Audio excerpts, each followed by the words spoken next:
start the recording. Lindsay, we're starting. Great, thanks, Mary Rose. Good evening, everybody. This is Brendan Magnan, Chair of the Inland Wetlands Commission. I'd like to call to order the January 17th, 2024 regular meeting of the Inland Wetlands Agency. Lisa, could you please call the roll? Ranjit Bahav? Yes. Dan Obedeker? Yeah. Jim Connors? Here. Matthew Connors? Here. Would I still call Heather or no? No. No. Okay. Steve Munson? Here. Julie Valvo? Here. Brian Black? Here. Nick Ritchie? Here. Brendan Magnan? Here. Thank you, Lisa. Just a warm welcome to our newly appointed commissioners, Commissioner Black and Commissioner Ricci. Welcome to the commission. Thank you. It's a pleasure. We'll, during the chair's report, we'll have an opportunity to do some introductory, to introduce everybody. But proceeding along, both newly appointed members have been sworn in as commissioners. And as we continue to host remote meetings, I want to take the opportunity to remind everyone of a few guidelines to ensure that the statutory requirements are met and that the business of the agency runs efficiently. In accordance with Freedom of Information Act and Governor Lamont's executive orders, this meeting is being recorded and will be made available on the City of Milford website. During this meeting, if anyone would like to speak, please use the raise your hand feature in Zoom. Once acknowledged by the chair, please state your name and address before speaking. That goes to the public. The commissioners don't need to state your address. Let's see. Speak only to the Milford Inland's jurisdiction. At this time, I'd like to invite everyone to unmute themselves and stand with me to join in the Pledge of Allegiance. If Mary Rose, you could share the flag. I pledge allegiance To the flag of the United States of America and to the republic for which it stands, one nation, under God, indivisible, with liberty and justice for all. Thank you, Mary Rose. If you can now share the agenda. We're going to move on to item C, public comments. Is there anyone here wishing to speak to the agency from the public on topics not otherwise on the agenda? Mary Rose, I don't see anyone in the audience. We have no members of the public with us this evening. Okay, so I'm not going to call that for 3 times. Let's move on to old business. Mary Rose, do you want to orient this? Yep, this is, I'm just going to put the map up so you've got our location. Give me a second. There we go. Just a reminder, this is IWC 230014. It's 68 Surf Avenue and the City of Milford right of way at Willow Street. It's a violation that was issued on 12/28/23 for work in a wetland and 100-foot upland review area without a permit at 68 Surf Ave.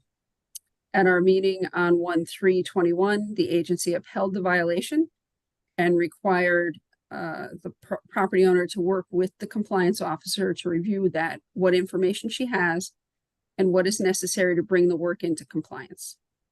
Such information was to be brought to the agency for review at this meeting. I had received an email from Liz McDonald, the property owner, on 1/5 to set up a Zoom call on 1/12. We met virtually over Zoom last Friday on the 12th. Ms. McDonald said that she only has an assessor's map with an outline of the property. That was what was given to her when she purchased the property.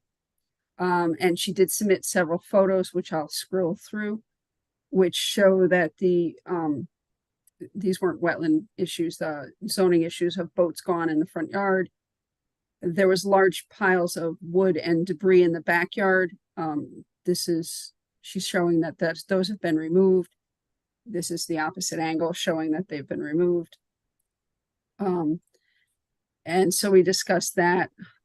The zoning officer is going out to the site on Friday the 19th and asked if I could walk the property with her and the zoning officer at that time to look and see how we could bring her work into compliance with the wetlands regulations. Some of the work is gardening, which may fall under section 4 as an exemption, but I need to go see it in order to assess that. I would recommend that the agency change the date of the information request, modify the violation this evening to change the date of the information request to our next meeting, which is February 7th. So we can keep track of this violation and know that we're moving forward with it, and we're just waiting for the property owner to get that to us. We could make that motion, Mary Rose. I'm sorry, through you, Mr. Chair.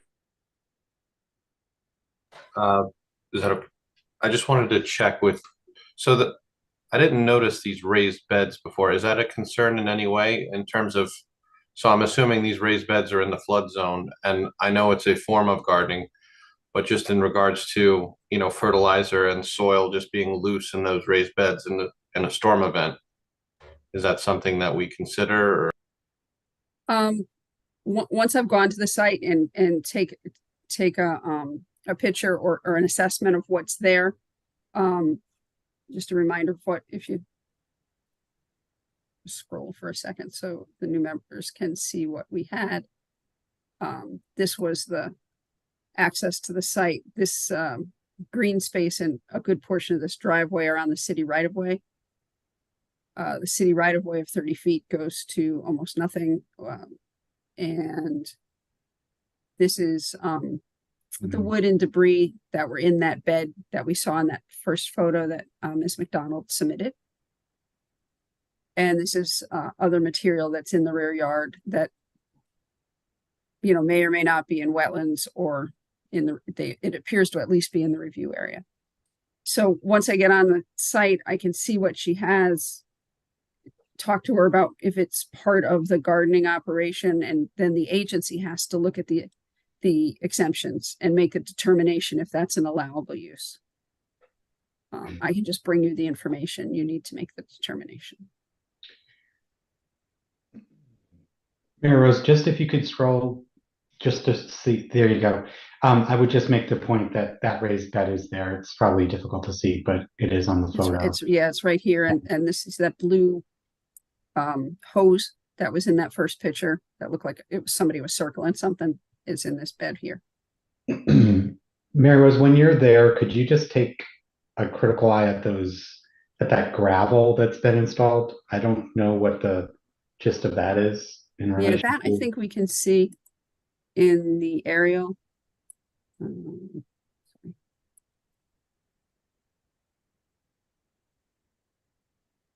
It looks like it's a formalization of this path. Okay. Through you, Mr. Chair. Yes, Mr. Connors. I'm just guessing, Mary Rose, what my question is that more of a concern in terms of the specific procedure of gardening? Are raised beds more of a concern in situations like this? Or is this is there precedent? We don't have a lot of precedent with the farming exemption. We have an actual farm, a gentleman that came in and is doing almost a half-acre size farm quite happily north of the Parkway. That use the farming exemption. A lot of people have gardens and things like that fit in the exemption section. Sheds and things can fit, uses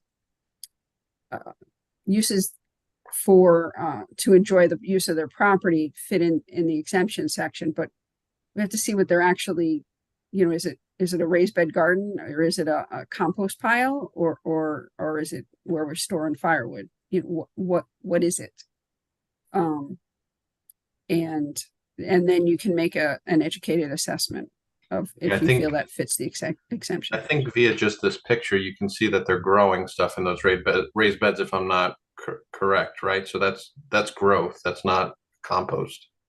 Right, this is growth. These pictures are probably from a year or so ago.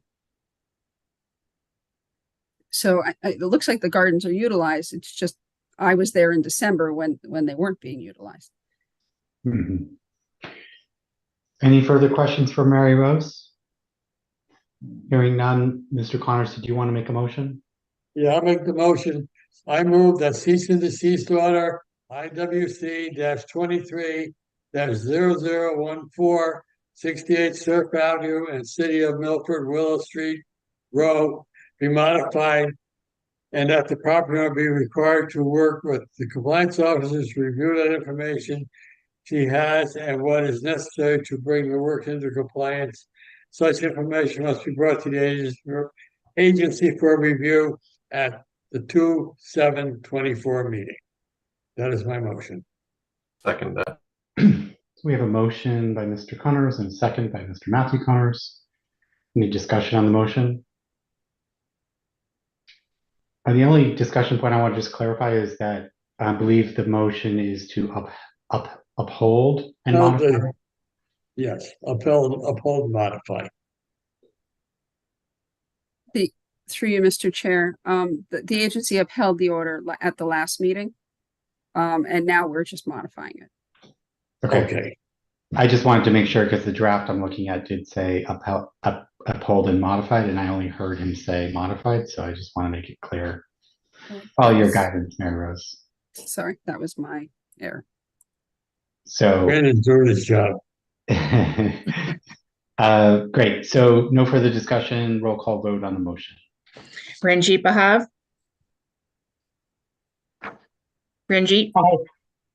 Daniel Bedecker? Aye. Jim Connors? Aye, Matthew Connors? Aye. Steve Munson? Steve? Aye. Julie Valvo? Aye. Brian Black? Aye. Nick Ritchie? Aye. Brendan Magnan? Aye. Motion carries unanimously. Mr. Bahave, when you vote, please be on camera as a general practice. Okay. Well, I just came from office, so I'm in the, just in the process of getting settled down. So that's why I don't have the camera on, but I will keep that in mind. Yeah, no problem. It's just important for transparency purposes. Thank you. Mary Rose, what do we have next on the agenda? The next item on the agenda is consideration of minutes of the previous meeting, which was 1/3/2024. Do we have a motion to accept those minutes as take presented? that motion. Motion has been made. Do we have a second? I'll second. Motion seconded. Any discussion on the motion? Hearing none. Lisa, roll call vote. Ranjit Bahav? Yeah, I just tried to turn on the video, but I think I need to change some settings, so I'm not able to turn it on. So I'll keep that in mind next time. Say that again? I was trying to turn on the video, but there is some setting that I need to enable that I'm not able to get on the camera right now. Oh, But I support the motion, so okay. go on. Thanks for trying. Daniel Bedecker? Aye. Jim Connors? Aye, Matthew Connors? Aye. Steve Munson? Aye. Julie Valvo? Aye. And I'm guessing Brian and Nick are going to abstain because they weren't there? Yes. Okay. And Brendan Magnan? Aye. Thank you. The motion carries.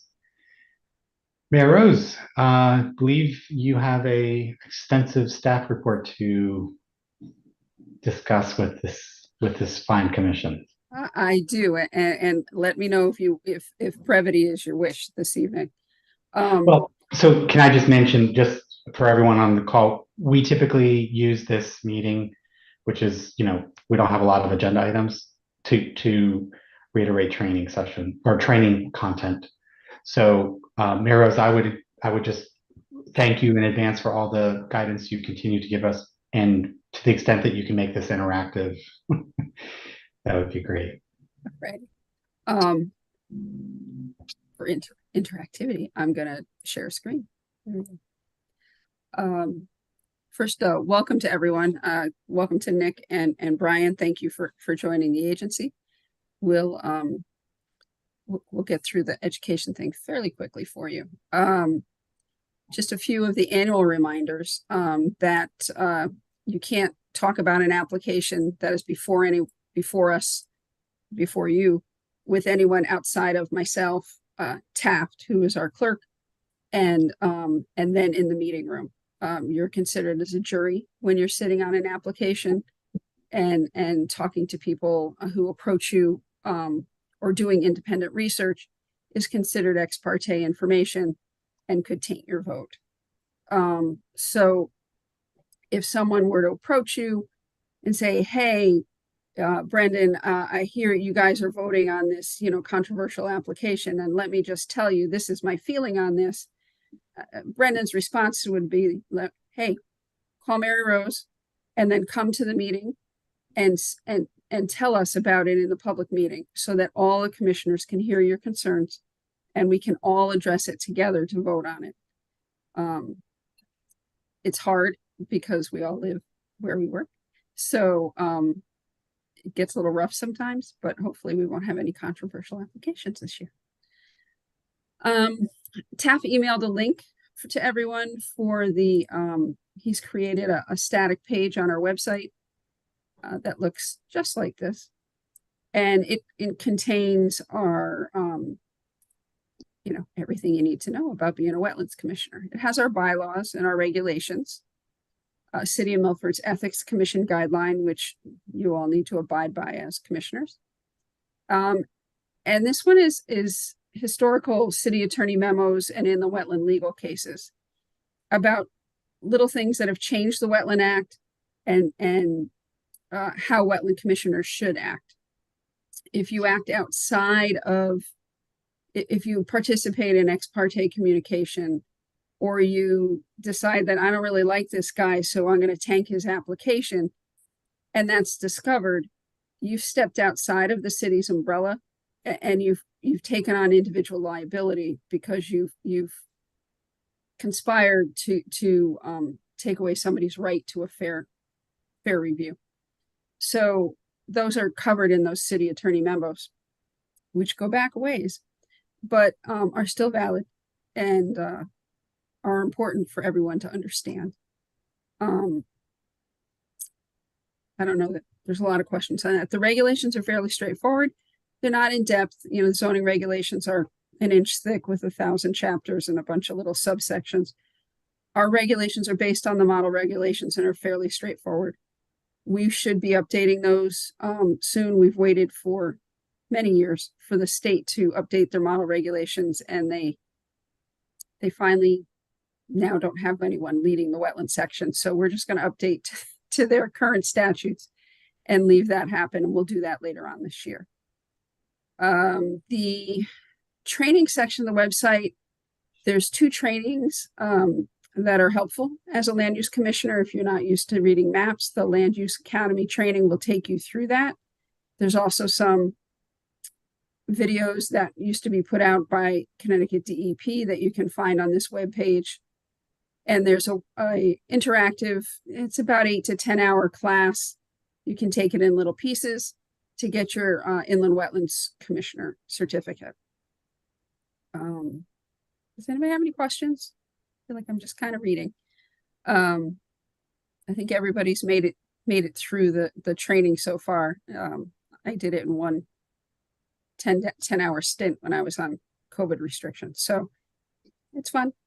You can retake a chapter, you can redo it.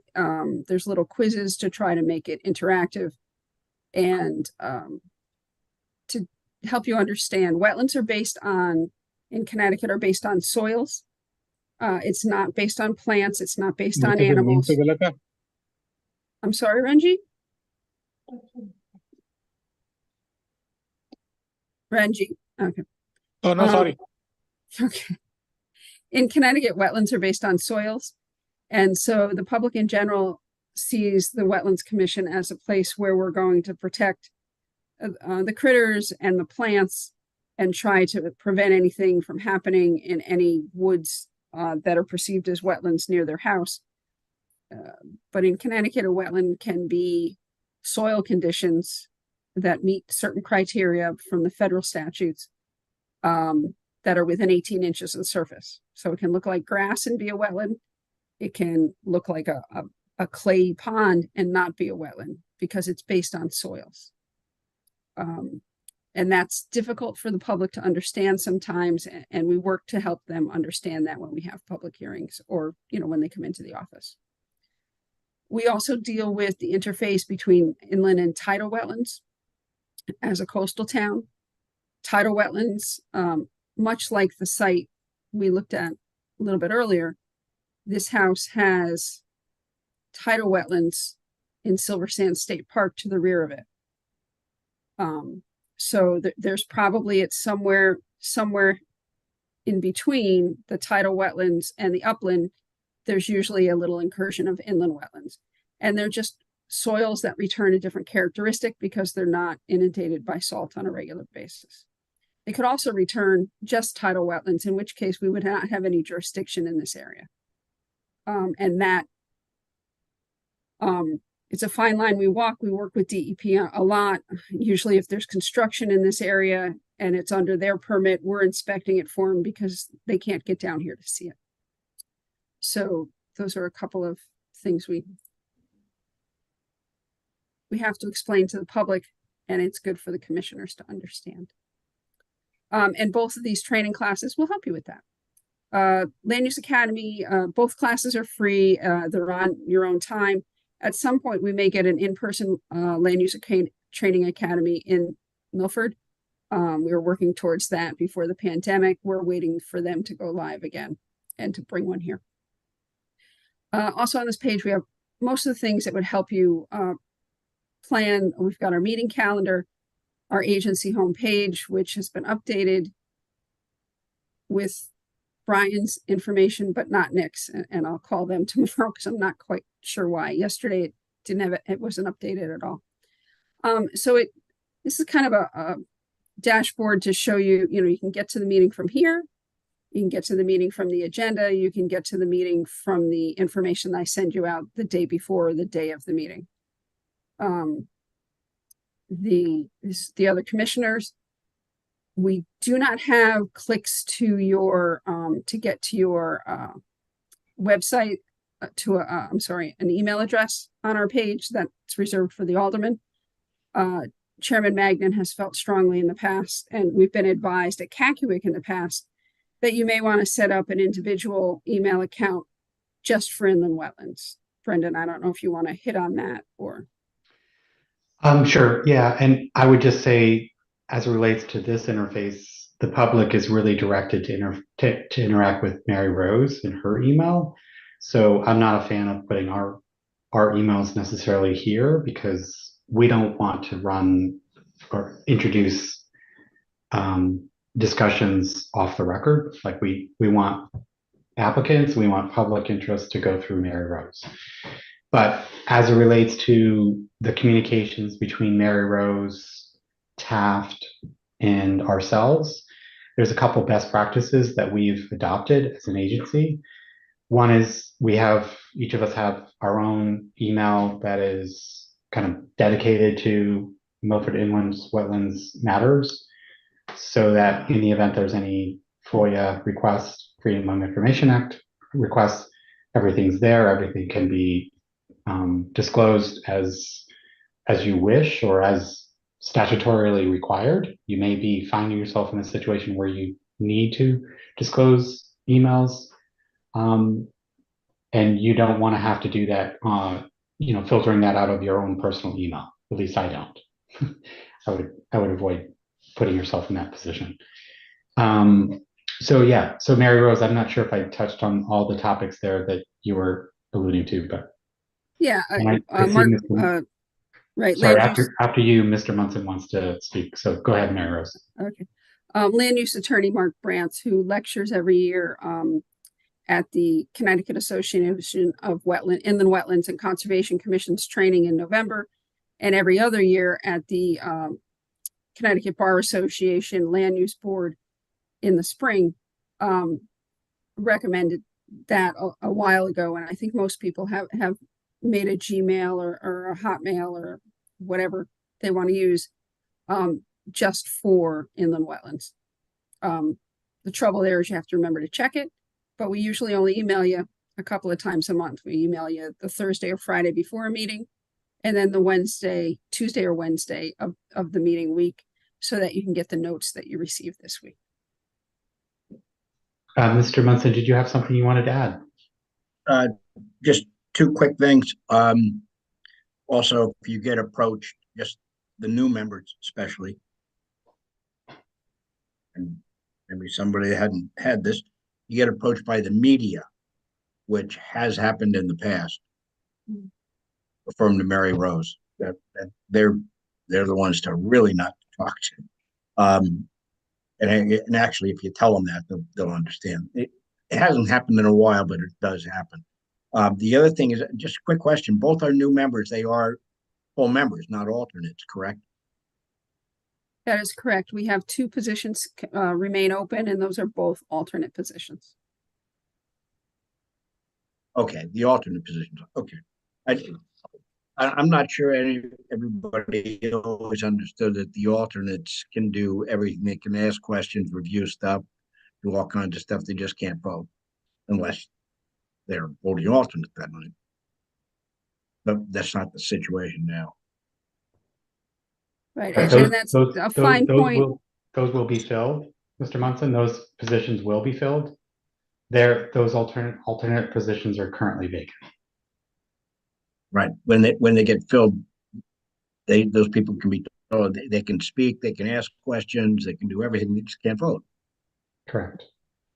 Unless they're I'm through you, Mr. Chair, unless they're seated in place of someone. And in the case of a hearing, if say Mr. Munson was out and an alternate was seated in his position, that alternate would continue in that position to vote on that item because he sat through each of the meetings on that item. Right.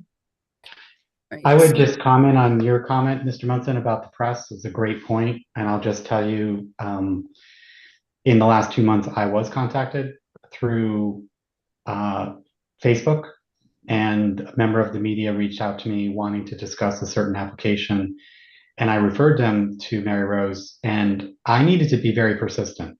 That person was incredibly rude and wanted to engage in an argument about why I couldn't talk to him. And so, just word of advice for everyone: just be persistent, be terse, just refer them. Don't get into a conversation.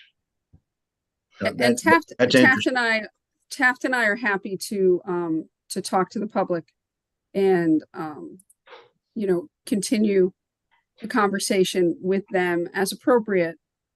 Direct them to the meeting, get them the documents they need. Most of our documents are available online. This meeting and all our other meetings are on YouTube in perpetuity on MGAT. So it really is. We try to keep a very transparent process and just to protect everyone's,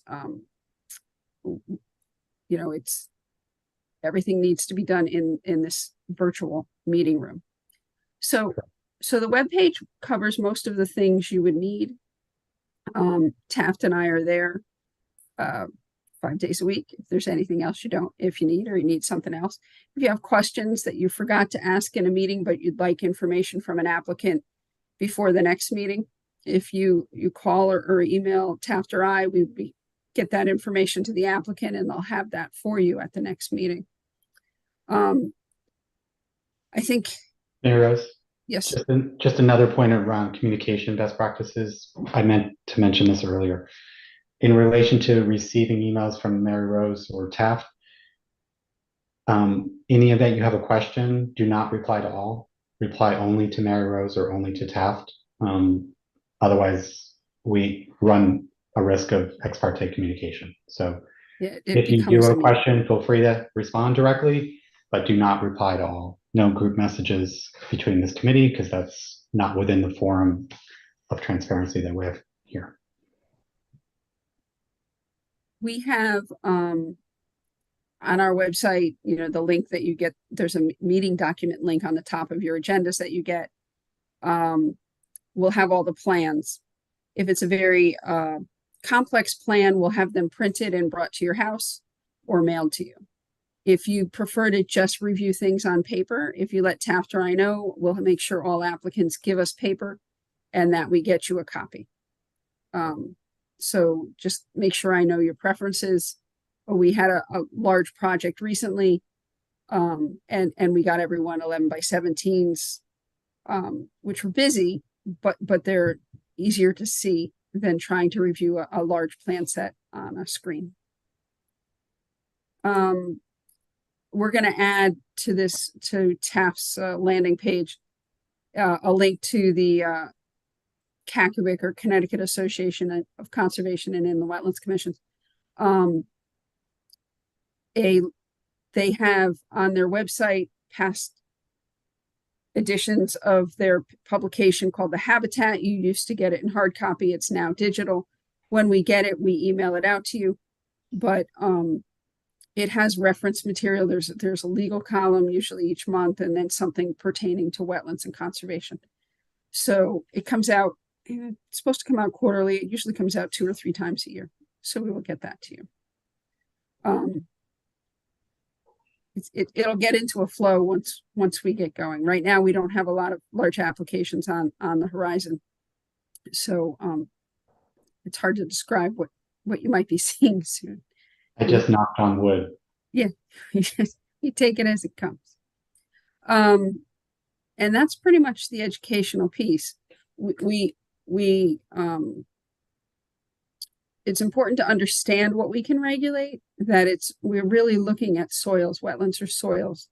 The ability to look at plants and animals was more or less taken away by the Avalon Bay case back in the 90s. And so a soil scientist will go out, he's professional, he's certified, he'll go out and he'll mark where the wetlands are. That'll get surveyed on a map. He or she. They are. And they will mark it in the field. Surveyor will pick that up on a plan, and they'll submit that plan to us.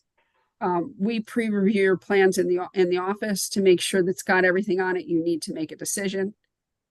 If the applicant wants to go forward with a plan that's incomplete, if they have every right to bring it to you, but I will point out if they're missing something that I feel you need to make a decision. I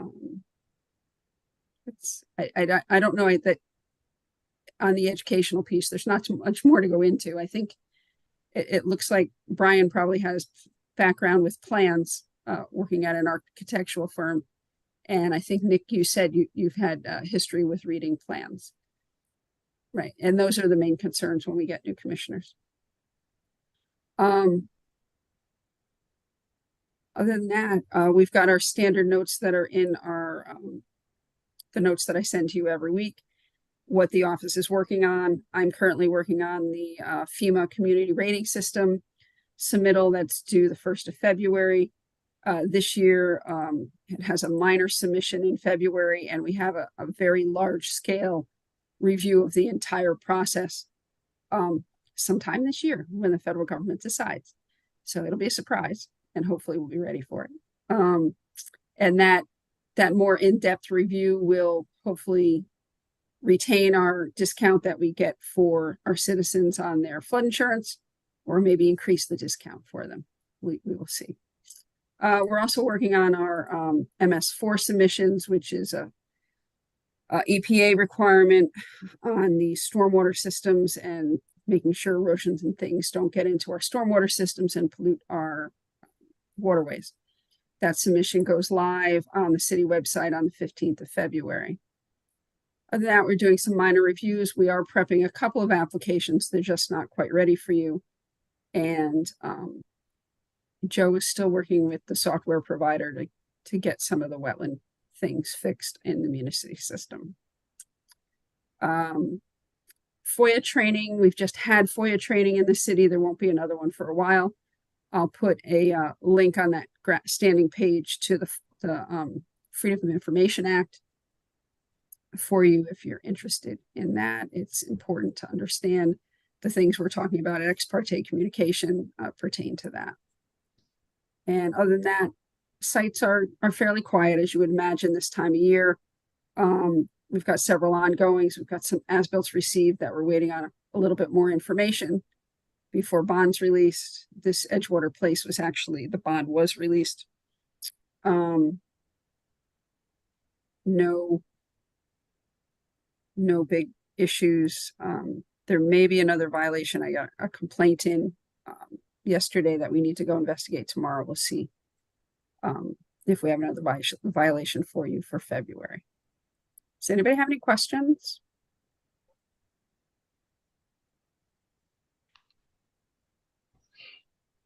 On the training topic, I would just open it up for any of the commissioners, whether you're seasoned or recent. Are there any other best practices you want to share with Mr. Ritchie or Mr. Black?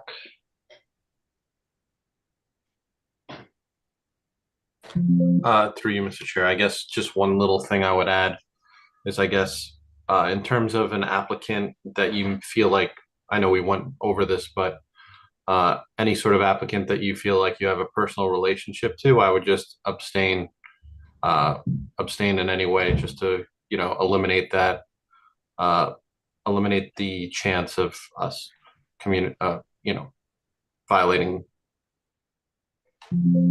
The technical term is recuse. You would have to recuse yourself. That's what it is. Recuse. Okay. Recuse yourself from the actual deliberation, not just the vote.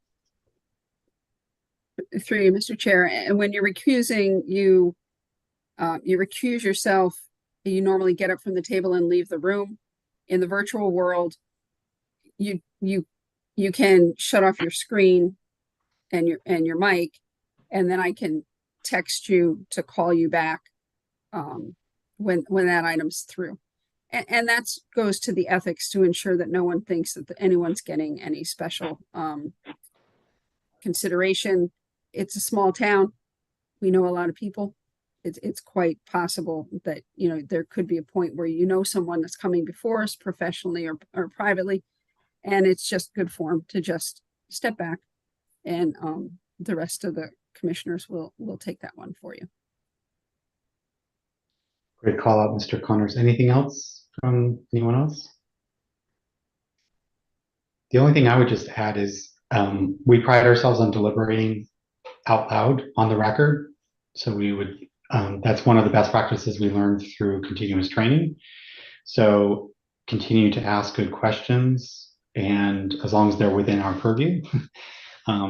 But it's really important to deliberate out loud on the record. Great case in point, there was an article featured about a recent matter that we handled, and it was featured, and it featured, for example, Mr. Munson, your question.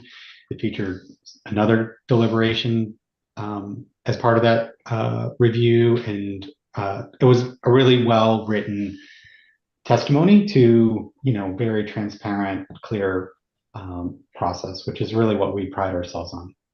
So, yeah. So without anything further on that agenda item, we'll move to the chair's report. Again, welcome, Mr. Ritchie, Mr. Black, and I don't know if you guys want to just say a few words to introduce yourselves to the rest of the crew. This is kind of the informal part of the agenda. If you would like to say hello. Mr. Black, do you want to go first? Sure. Hi, everybody. I'm Brian Black. Julie Galvo asked me to join this committee, and I appreciate you guys allowing me to come in. Hopefully I can do some good here. I've been in Milford most of my life, and a town I love, so I'm very happy to be part of this. I did just pass my Lead Green Associates, so it really ties into what I'm thinking with protecting inlands, and that's about it, I guess. Great. Thank you. How about you, Nick? Would you like to say anything? Yes, I am looking forward to working with all of you and some of you again. It's a unique topic, and I like to get involved in it. So I look forward to it. Look forward to the challenge. Terrific. Appreciate the enthusiasm by both of you. That reminds me, Mary Rose did send out the synopsis, which was great. Everybody contributed to that really quickly. Thank you very much. That's great. That's a matter of record for everyone to know. For example, applicants can review that going into a matter before us so they know kind of our background. So great. So without further ado, I would just like to take this moment to remind you the next meeting will be February 7th. That's the regular meeting on February 7th right here on Zoom. Do we have a motion to adjourn? Yeah. Mr. Connors, we have a motion. Do we have a second? Second. We have a second. Roll call vote, Lisa. Ranjit Bahav, Aye. Daniel Bedecker, Aye. Jim Connors. I can see you, Jim, but I can't hear you, so, okay. Matthew Connors, Aye. Steve Munson, Aye. Julie Valvo, Aye. Brian Black, Aye. Nick Ritchie, Aye. Brendan Magnan. Aye. Motion carries. Meeting is adjourned. Thank you, Mary Rose. Thank you, Lisa. Welcome. Good night, everybody. Good night, everybody. Thank you. Good night, all. Lindsay, we're